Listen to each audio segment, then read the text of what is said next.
All right, so what we have here is the start of our next module.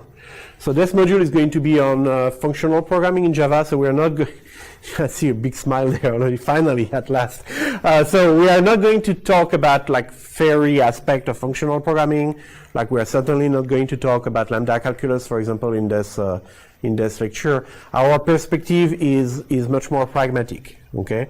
How do we use the latest feature of Java 8 to do what we did in the previous modules with collection, but hopefully to do it in a much more pleasant way, okay? So it's all about using collection. It's all about something we're going to study that's called streams, okay? It's all about lambda expressions that are going to be a way for us to represent simple function instead of using those horrible inner anonymous classes, okay?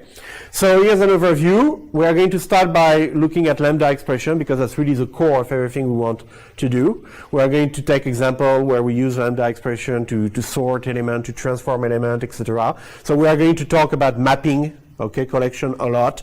Mapping is simply an operation in which you take a collection and you say, hey, I have this little function here and I want you to apply to every element of the collection. So it's not really a mapping, but we can do that with mapping. An example would be, I want to display every element of my collection, okay? You would map the system.out.println method to every element of an array list of employee, okay? So this is the kind of stuff we are going to do. Then we are going to jump immediately into learning to reuse our lambda. So this is a thing that is really characteristic of functional programming, is that functions are first-class citizens in the language. So what does that mean to have first-class functions? That means that the same way that you can have a variable that contains an int value, you can have a variable that contains a function now. Okay, it's close to what we did with metaprogramming, right? It shares some conceptual ground there, because when we did metaprogramming, one of the things we wanted to be able to do is to manipulate our code as data. We wanted to be able to do some introspection and see our classes as objects, so we can look up their methods and stuff like that. And we wanted to be able to do some intersection where we would take an object that represents a class and say, I want an instance of that class. Okay, I want to create actually an object from that meta information that I have, okay? So the concept of function as first-class citizen of a programming language is kind of along the same line. And you are going to see, in effect, that we can do some degree of meta-programming with functional programming. We can actually generate code at runtime, okay? So then the next main thing that we're going to talk about is we're going to do a little bit of filtering, but that's a basic operation. So the next interesting one is going to be map reduce operation. Okay, so it's something that you might have heard a lot about recently in IT, especially if you know people that play with things like Hadoop clusters. Okay, when you want to do things efficiently in parallel, MapReduce is a very good solution. So you need to be aware of that technique. Even if you never, write a MapReduce in your life, you might end up having to do system administration for a Hadoop cluster. You need to understand at least the basics of what MapReduce is all about. So we are going to do a little bit of MapReduce with Java, and then we are going to talk about join operation, and that's what we are going to use to conclude our overview of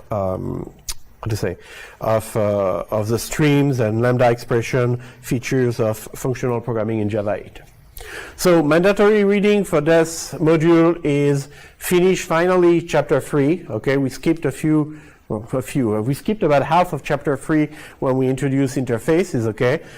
So now we're going to be able to dig in and finish that. And chapter 8 on streams is going to be also a big part of what we cover in this lecture. Recommended readings, I have 2 of them. So usual stuff, okay. This is from the Java Oracle tutorial. There are a bunch of trails actually that are relevant to this module.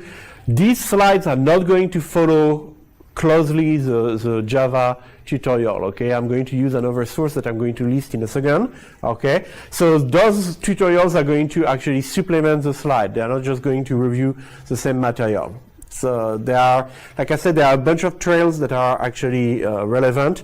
The one on aggregate operation and reduction, treat them as catalogs. If you go to those trails, you look them up, you look up the corresponding Java 8 documentation, the Java doc, okay, for those classes. This is going to give you an overview of everything that's available. So it's a good idea before, you know, our next exam. Okay, this material is not going to be at the exam that's coming next week, okay, obviously. But for the following exam and for the final, where we are actually also testing you on this stuff, it's a good idea to have those things readily bookmarked.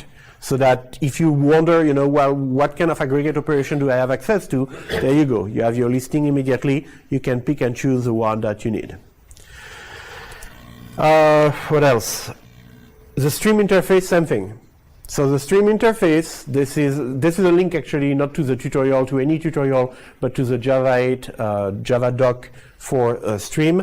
Again, this is reference material. Take a look at it, understand how it's organized. Okay, you don't need to go through every single method that is documented there, but you need to know how the documentation is organized so that you can look up stuff easily in it. For those of you who are curious, during the first iteration of this course, this is actually the text that I use as support to build a slide. So you can probably find a copy of it in our library, maybe even like as an online access ebook. Again, if you want something that's following exactly, you know, the structure of the slide, then this is going to be your source of information. So let's get started with the lecture itself. The first thing we are going to do is look at what lambda expressions are and start manipulating them in the context of collections.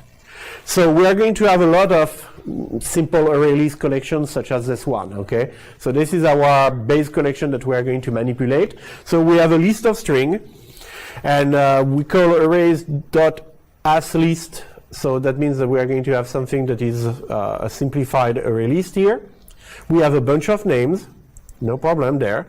And then we are going to iterate over that list. Okay, so the list name is friends. So let's start from worst to best.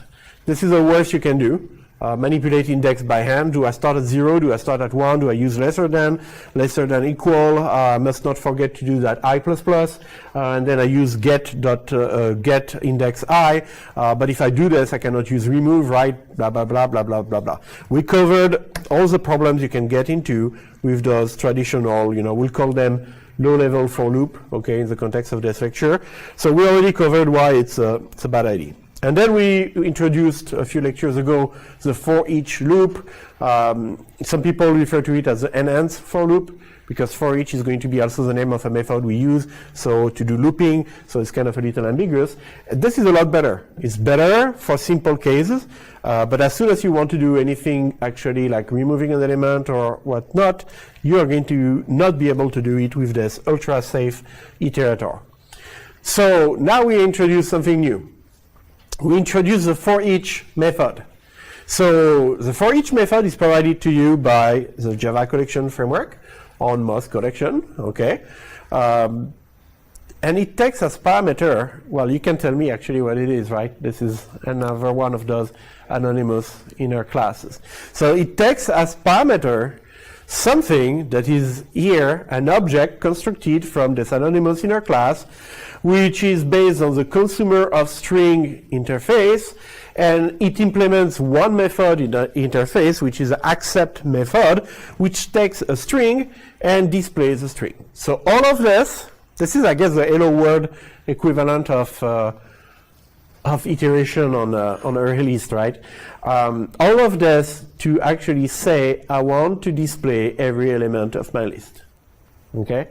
And it's a heavy construct for no good reason. So this is exactly the kind of stuff that Java 8 designers try to actually attack. We don't need people to deal with anonymous inner class for something that simple. So remember when we talked about collection, I told you collection are a simple answer, probably the best answer to a simple problem. And then suddenly if you have very complicated things to do in a sequence, like you do some complicated arithmetic to determine which element you jump to next, then maybe collection are not, you know, going to help you a lot with that. Okay? But if you have to just iterate linearly, going forward, backward maybe, then collection make your code safer, right? Same thing here with what we are talking about here, okay? We want to use those features. They are not necessarily compatible with every possible thing that we can think of doing, while iterating on our friends list. But at least for the easy cases, they are going to provide us with really safe code. And finally, here's the notation that this module is all about, which is a Lambda expression. So you have here, we are using the same for each method, called on the same collection friends, okay? The only thing we do is, like I already mentioned before, we replace this inner anonymous class by a Lambda expression. And the Lambda expression is just a function. So in this case, the function says, okay, here are the parameters to my function. Final string name, one parameter. So between parentheses, and then you use this arrow symbol, and you say, here's the code of my function. System.out.println the parameter. That's it. That's very clean, very expressive, easy to read, maintain, debug, whatever. We can make it even a little simpler. So this is what we use, except that I added those curly braces, okay? So if your code has only one statement, that's one of the simplifications we're going to do, then you're fine. If it has more than one statement, you need the curly braces, okay? But so the first thing we can simplify here is we can say, since I have only one statement, forget those curly braces. My Lambda expression does not need them. Then the second thing we can simplify is the type. So Lambda expressions are really tightly dependent on the type inference, okay, algorithm that we talked about when we discussed generics. The idea is that Lambda expressions are going to be even better, even more usable, even clearer in your code if you can safely, rely on Java to do the right type inference. And most of the time, yes, you can. Okay, once you get a weird compilation error, then that means that you fell into those, alpha % case where actually Java cannot figure out what you're trying to do. Then you need to be more explicit. But most of the time, you can simplify. If you have multiple parameters, you need parentheses and you need comma to separate them. Here I have only one parameter, so it's even easier. I can just say name, a row, system.out.println name. So for easy things, Lambda get even easier, all right?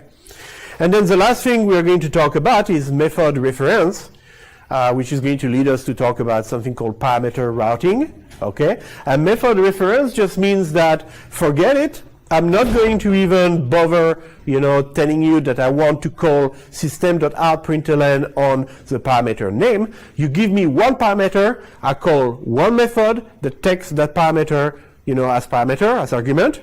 Well, that's it, okay? I'm just going to tell you, I want you to use here the function, okay, println from system.out. So notice the colon notation. Those of you who did C++, it probably brings back memories, right? It's a different context here, but it's kind of the same meaning. The meaning is not, the meaning is actually this method belongs to that class, okay? So please keep in mind that when I say println belong to that class here, I do not say if println is a static method or not. So that could be a problem, and we are going to look into example where this is a problem. Why could it be a problem? Because if you specify the name system.out : println, you tell Java actually find a way to apply this method to each element of my friends list. So that involves, type inference, but that involves also what is called parameter routing, which we are going to look at in more details, next time. But parameter routing just means, where do I get the parameter from? Well, so that's easy, okay? Friends. Every element of friend is going to be the parameter for one call to that method system.out.println. But more importantly, what do I do with this parameter? If println takes one argument, then that's easy. I pass it as argument to the method. But what if println was actually a method that you had to call on that object? Then the object taken from the list friends would not be the argument to the method. It would be actually the target object to which a method is applied. on which it is called, right? So you can see already that this is the basic example. We are just at the beginning, but you can see already that there are going to be some things to consider here, okay? But fortunately, most of that we are going to go over the rules, okay? We are trying to get you to the point where you can write code that's easy to understand by the Java compiler. If you do that, then you do not have to worry about those details, okay? It's going to be always intuitive. Yes, you had a question? One thing I couldn't figure out was in the last statement. Yeah? In each of the above for loops, the first four, printing out the name. How does the last one know that I'm printing out the name? Okay, so the question is, in the 4 first loops you print the name. How does the last one know that it has to print the name? That's exactly what I was talking about, right? It's called parameter routing. So you know that you want to apply this method to every element of the list friends, okay? So you are going to take every element of the list friend, that's your argument. This method takes one parameter, so you just shove that argument inside the parameter of the method. There are more rules than that, okay, but in that case, the simple explanation still fits. So I pass a parenthesis and I pass a parameter in there? Yeah. So what's happening is that every time println is going to be called, it's going to be called with one argument, okay, which is going to be taken from the list. So the next of the list, then the next of the list, you know, and every time you make one method call for each element of the list, passing that element of the list as parameter. Okay? So it's missing the parentheses basically. No, it's not missing the parentheses, but I see what you mean, okay? I just don't want like everybody else to say, oh yeah, this guy in class said it's missing parentheses, so we need to fix the slide. No. It is missing the parentheses. I understand what you say by that. We omit the parentheses, okay? We omit the argument, so we let Java figure out everything by itself, okay? But the notation is not, it's not like a fake notation, you know, just for the sake of showing you a slide. It's actually how you would write your code. Okay? All right, so that's the end of the introduction. We are going to stop here for today. And if you have any question, I'll be here trying to upload this to Panopto. So don't hesitate to ask.